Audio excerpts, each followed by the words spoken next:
Budget سے متعلق خبر یہ ہے کہ وزیراعظم شہباز شریف کی ہدایت پر بجٹ میں تعمیراتی شعبے کو ریلیف ملنے کا امکان۔ سمندر پار پاکستانیوں کے لیے تعمیرات کے شعبے میں سرمایہ کاری کے لیے سہولیات دینے کا فیصلہ کیا گیا۔ سمندر پار پاکستانیوں کے لیے پراپرٹی کے فروخت پر فیڈرل ایکسائز ڈیوٹی ختم کی جائے گی۔ بجٹ میں پراپرٹی کے لین دین پر ود ہولڈنگ ٹیکس میں بھی رد و بدل کرنے کی تجویز ہے۔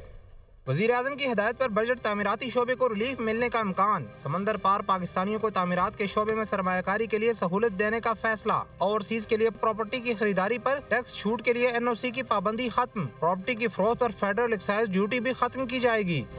ذرائع FBR کے مطابق ریل اسٹیٹ پر فیڈرل ایکسائز ڈیوٹی ختم کرنے کی تجویز بھی تیار ہے۔ 1 جولائی سے پراپرٹی کی خریداری پر FED ختم کرنے کا نوٹیفیکیشن ہو سکتا ہے۔ پراپرٹی کی خریداری پر لیٹ فائلرز، نان فائلرز کے لیے FED میں رد و بدل کی تجویز بھی زیر غور ہے۔ وزیراعظم نے تعمیراتی شعبے کے مسائل حل کرنے کی ہدایت دی ہے۔ فیڈرل ایکسائز ڈیوٹی کے خاتمے سے تعمیراتی شعبے کی ترقی اور اضافی ٹیکس جمع ہو سکے گا۔ بجٹ میں پراپرٹی کے لین دین پر ود ہولڈنگ ٹیکس میں رد و بدل کرنے کی تجویز ہے۔ 1 جولائی سے ریل اسٹیٹ سے وابستہ بلڈرز اور ڈیولپرز کو رجسٹرڈ کیا جائے۔